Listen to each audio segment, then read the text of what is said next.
Humiliate చేస్తూ అవమానపరుస్తుంటే తప్పు చేసిన మిమ్మల్ని చట్టం ముందు నిలబెట్టి మీకు బుద్ధి చెప్పే రోజు దగ్గరలో ఉంది కాబట్టి అలాంటి తప్పులు చేయకుండా మీ పని మీరు కరెక్ట్గా చేయమని కూడా ఈ సందర్భంగా తెలియజేసుకుంటున్నాను.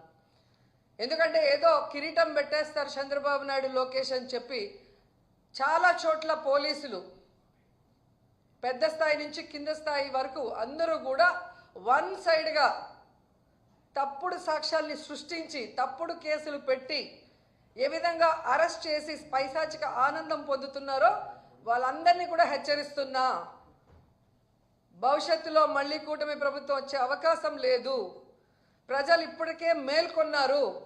ఈ కూటమి ప్రభుత్వం వల్ల వాళ్ళు సర్వనాశనమైన విషయాన్ని వాళ్ళు గుర్తించారు.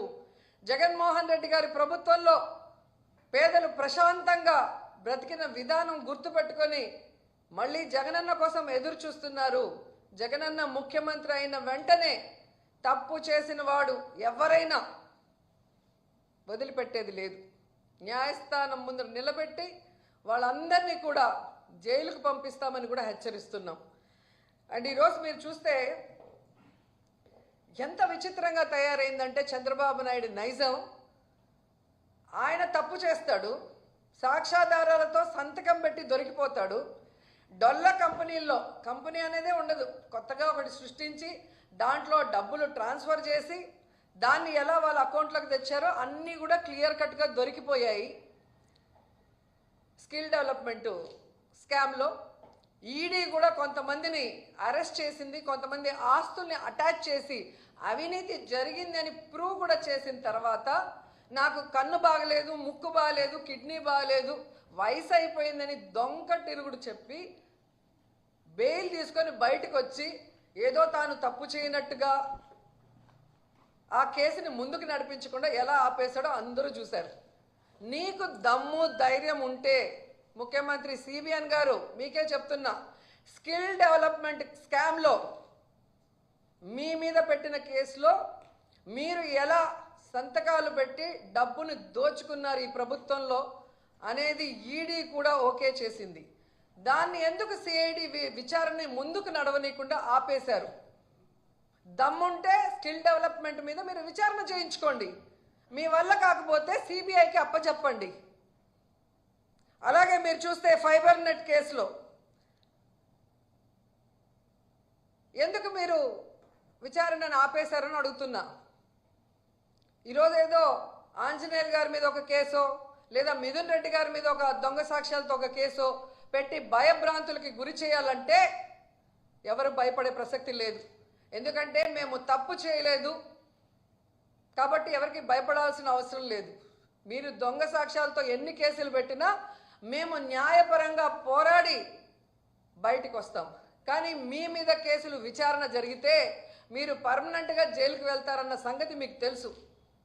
అందుకే అడుగుతున్నా, దమ్ముంటే దొంగ కేసులు పెట్టి మీ పచ్చ ఛానళ్లలో దుమ్మెత్తిపోయడం కాదు, స్కిల్ డెవలప్మెంట్ స్కామ్ మీద, ఫైబర్ నెట్ స్కామ్ మీద విచారణ జరిపించండి.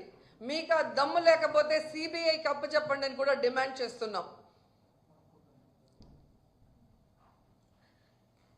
అసలు చంద్రబాబు నాయుడు అనే వ్యక్తి సంతకానికి విలువ లేదు అని ఇప్పుడు 4వ ముఖ్యమంత్రి అయినప్పుడు కూడా తెలుస్తోంది. ఏడాది అవుతుంది.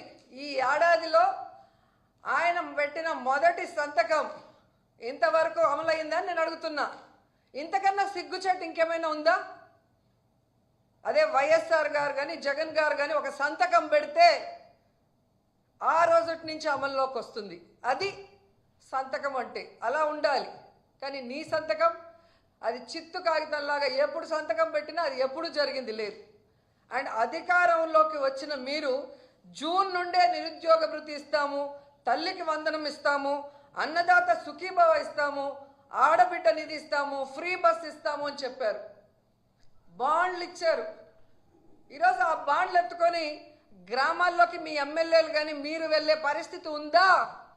పరకలతో కొడతారు, చెప్పులతో కొడతారు. ఆ భయం మీకు ఉంది కాబట్టే ప్రజల్లోకి వెళ్ళలేక వాటి మీద ఏమీ చెప్పుకోలేక ఈ విధంగా డైవర్షన్ డర్టీ పాలిటిక్స్తో ఎలా ఎవరి మీద తప్పుడు కేసులు పెట్టి దాని మీద మీ పచ్చ ఛానళ్లలో రౌండ్ టేబుల్ డిస్కషన్లు పెట్టి మీ పచ్చ నాయకులతో విశ్లేషకులుగా ఏ విధంగా విషయాన్ని చిమ్ముతున్నారో ఈ రాష్ట్ర ప్రజలకి ఏడాది కాలంలోనే అర్థమైపోయింది. మీరు చెప్పే అబద్ధాలను ఇంకా నమ్మే పరిస్థితిలో ఈ రాష్ట్ర ప్రజలు లేరు అన్న విషయం చంద్రబాబు నాయుడు తెలుసుకోవాలి.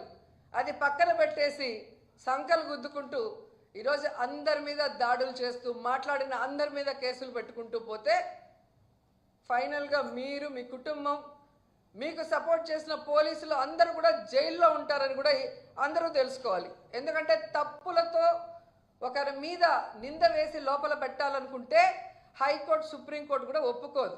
ఒక ఏడాదిలోనే హైకోర్టు 6 సార్లు మీ ప్రభుత్వానికి అక్షింతలు వేసింది. పోసాని కృష్ణమురళి గారి కేసులో కానీ, ఒక సోషల్ మీడియా యాక్టివిస్ట్ని మీరు ఏ విధంగా హెరాస్ చేశారో ఆ విషయంలో కానీ, నిన్న మొన్నట్లో 60 ఏళ్ళు పైబడిన వాళ్ళని మీరు హెరాస్ చేయకూడదు, ఇంటికి వెళ్ళి విచారించాలి, ఇవన్నీ కూడా తప్పుడు సాక్ష్యాలతో వేధింపులు చేసిన పోలీసులకు కూడా ఏ విధంగా హైకోర్టు అక్షింతలు పెట్టిందో ఈ రాష్ట్ర ప్రజలందరూ కూడా గమనించారు. అలాగే సుప్రీంకోర్టులో మీరు లడ్డూలో ఏదో కలిసింది అని అబద్ధం చెప్పి మీ రాజకీయ లబ్ధి కోసం కలియుగ దైవం వెంకటేశ్వర స్వామి